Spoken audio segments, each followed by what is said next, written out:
Hello and welcome to this video. In this video I'm gonna talk to you about how I accomplished the 80-20 challenge and how I felt, what were the challenges, the things that were hard and what went very well, and also I wanna let you know in what I learned and what I get to take away from this challenge. So let's jump directly into the 4 videos I did and how I did doing this 4 videos with the 80-20 challenge. So the first one was the introduction, and this video was so great.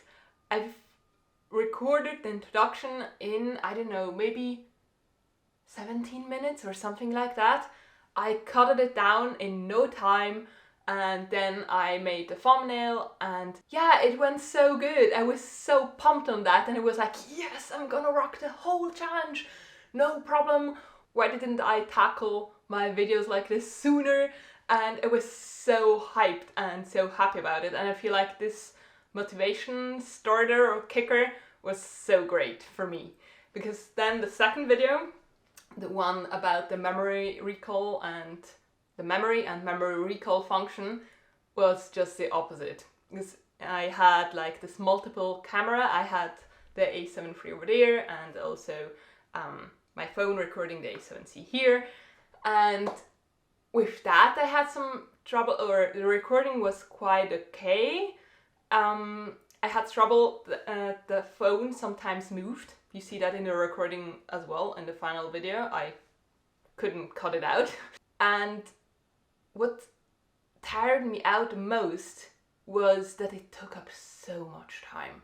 After cutting it, during the cut process, I realized I shouldn't even, or the whole thing I recorded, I wouldn't even had to record all of it, because there are 3 settings for the 3 numbers and I recorded all the 3 of them.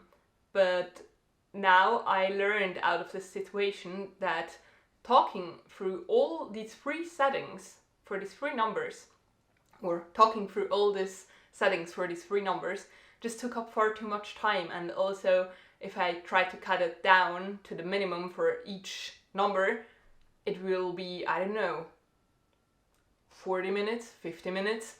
And I wanted to make a video that is maybe 10, 15 minutes, at a maximum, maybe 20 minutes. And so something that would have saved me there a lot of time and a lot of nerves would have been a plan in the beginning. Like, okay, I show how to set all the settings for the number 1, and for number 2 just the settings change, but you see where you can change them. And then I just put in a note on the screen where you see where you can change everything and which setting for which number. You can take a screenshot. That is great in any case. And that's what I did with the video. When you're going to watch the memory recall video, it will be like this. But there was so much time I spent recording stuff you never see. So that's definitely something I got out of that. But with this video, I am so proud about the thumbnail, because I've spent hours cutting the video and just lost so much time there as well, because I wasn't happy about it, and then I changed it, and then I had like half an hour left for the thumbnail. And I was like, oh shit, okay, how can I do a thumbnail in half an hour? Because usually I took up maybe 2, 3, maybe even 4 hours to make a thumbnail. The thumbnail turned out the way I imagined it, but I just never thought I'd be able to get it. And now in this short amount of time, I just got it, and that's fantastic. Alright, so now let's head over to video number 3.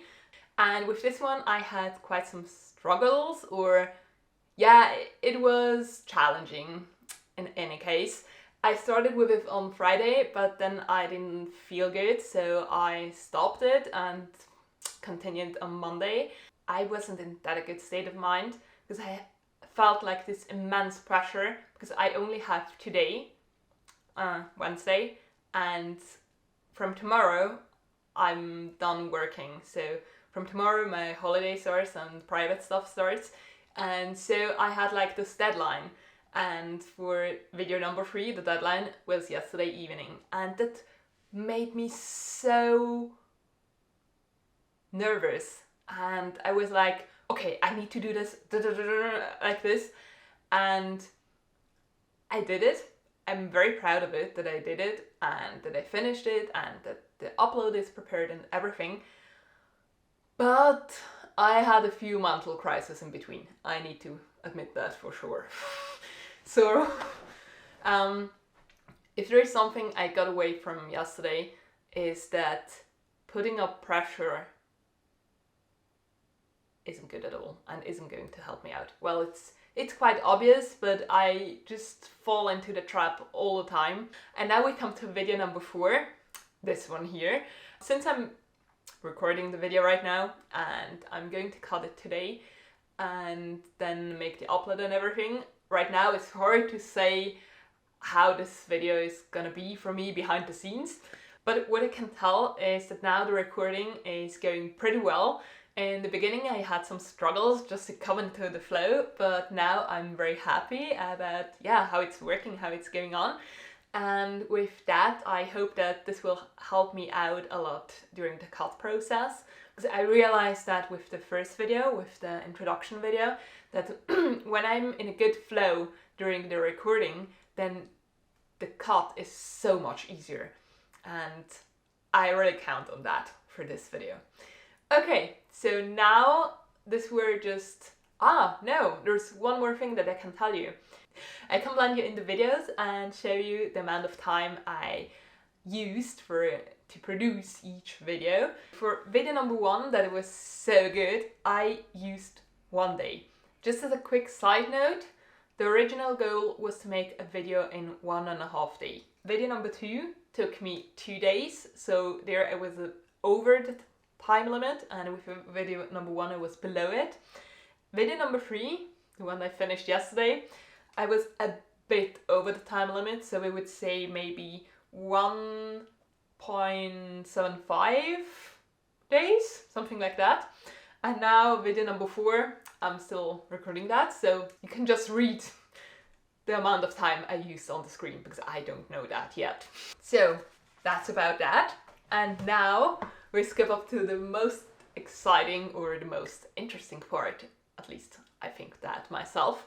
And now we skip over to the conclusion and to the thoughts I noted up, all the stuff I learned that I got out of this video, and that maybe I can give you along and maybe will help you out as well. So let's start with the first point, and that's to plan. And for me, it was always like, I always had like these two scenarios, like, okay, I just do it, I don't plan, I'm just doing it, it will come out great.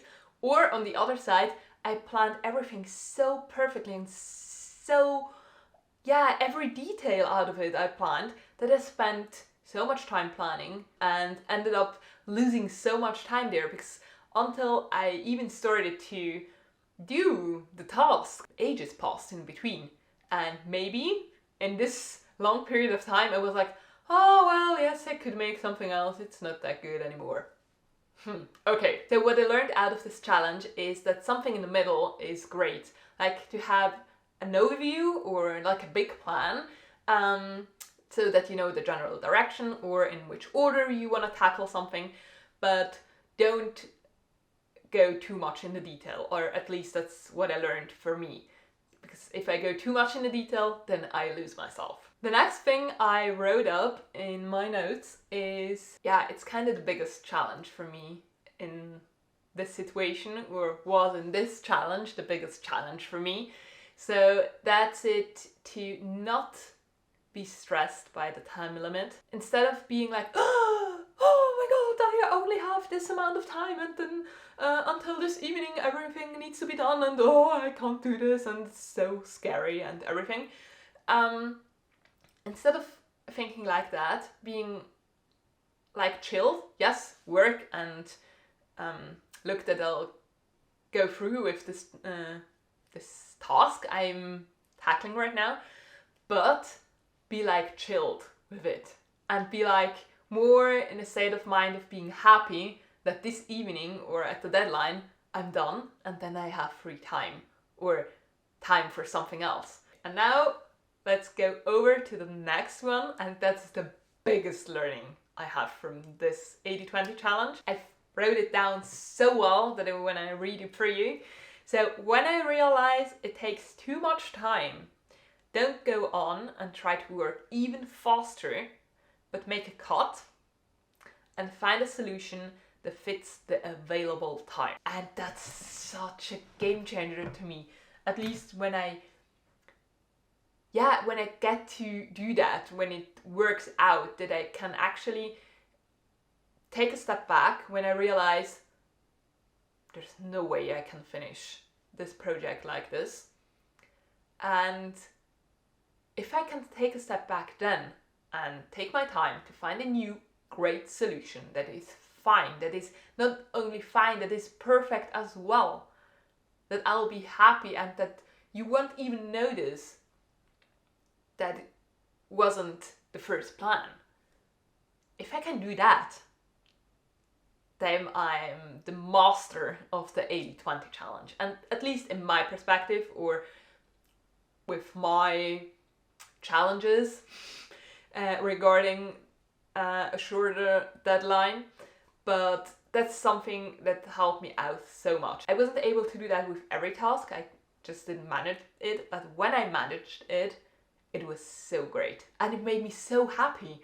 That's a crazy thing about it. One last thing I wrote up is to use the flow. When you have this flow, everything goes so much easier instead of when you try to force the creativity out and just to make it work. I clearly had my ups and downs with this challenge, especially when the pressure was threatening to overwhelm me, but I'm so happy. I'm just so happy, and I'm very proud that I've done it and all the things that I learned out of it, and I hope very much that you got something out of it as well, and maybe you'll be able to put into action some of these tips in your workflow. And I wish you all the best, and I'll see you in the next video. Bye!